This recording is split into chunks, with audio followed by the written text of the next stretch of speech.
Beyond the Call of Duty. Chapter 1. Brainwashed. "You're brainwashed," Mum said, slamming her hand on the armrest of her wheelchair. "Brainwashed, damn you, brainwashed." I leant over and put my hand on Mum's arm. "Mum, I have to go. If I don't they'll lock me up again, and I've only been out of jail for 3 days." I'd been locked up for 2 months in the Army Military Corrective Training Center in Colchester, and it had taken me 3 days since my release to travel to the Orkney Isles in Scotland. "I've got no choice, Mum. I have to go back and sign the discharge papers." I picked up the phone and dialed 001 Brady's number again, the administrative officer in charge. "Just a few more days please, sir," I begged. "I've only just arrived." But he was adamant. I had to leave straight away or I'd be forcibly made to return, and I knew exactly what he meant when he said I'd be forced. I could tell my mum was worried about being left alone again. I was worried too. She'd been on her own 4 days ago when she'd had a heart attack, the same day I was in Winchester standing at my court-martial. When that piece of information was revealed in court, you could hear the sudden gasp of the 5 judges. You could imagine the next day's headline, "Soldier Jailed While Mother Dies." Bad PR was the last thing the Army wanted. I didn't know which way the judgment would go. I thought I was looking at a 12-month sentence. On the way to the court-martial, on that sunny morning, a prison officer asked, "What do you think you'll get?" "I'll walk," I said. In my heart of hearts, I knew I wasn't a criminal. My only crime was aligning my loyalty with my mum above and beyond my queen. My crime was a crime of the heart, a crime that shouldn't even be a crime, let alone a crime deserving a year-long sentence. I remember well what I said to the 5 judges sitting before me. "I want to take this chance to express to this court-martial my deep-felt apology and shame for not only abusing the opportunity, trust and responsibility afforded to me by the Royal Military Police Corps, but for also bringing shame on the British Army as a whole.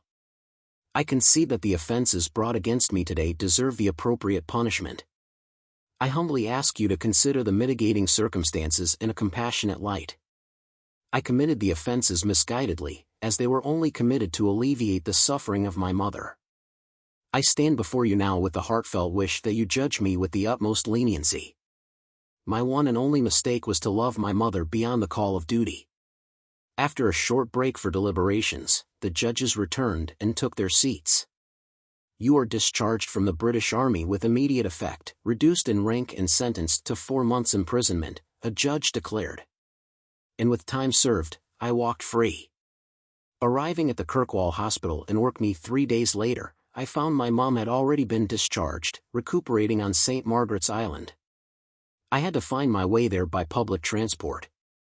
I sat down on the cold plastic seat in the bus shelter. The timetable told me that the next bus was due at 1600 hours. 3 hours to wait before I could see my mum. I was so looking forward to it. Our relationship was special, much like other mother and son relationships, no doubt. However, it seemed over the past 6 months our relationship had gone beyond mother and son, to good and dear friends. I had learnt more about Mum in those 6 months than I ever did over the 30 years that preceded it. The stroke she'd had changed her life forever. In her heyday she was the talk of the town, her party piece was fortune-telling. Mum was a great talker and the stroke took that away. She knew she was a burden, having to be pushed from A to B in a wheelchair, but she was a burden I was more than willing to bear.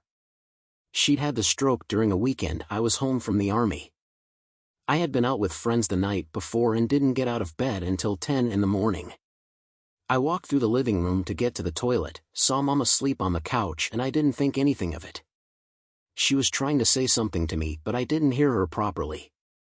To my present shame I pretended not to hear her and I went back to bed to sleep off the hangover. The doorbell woke me up again at about 2 in the afternoon. It was Emma, my sister. "How long has Mum been laying there?" "All morning." "Why?" I replied. "Well, I think we'd better call for an ambulance. Mum doesn't look well." She'd suffered a stroke and I had simply ignored it and went back to bed. It left her disabled down her left side, confined to a wheelchair and unable to walk and talk coherently. I was heartbroken.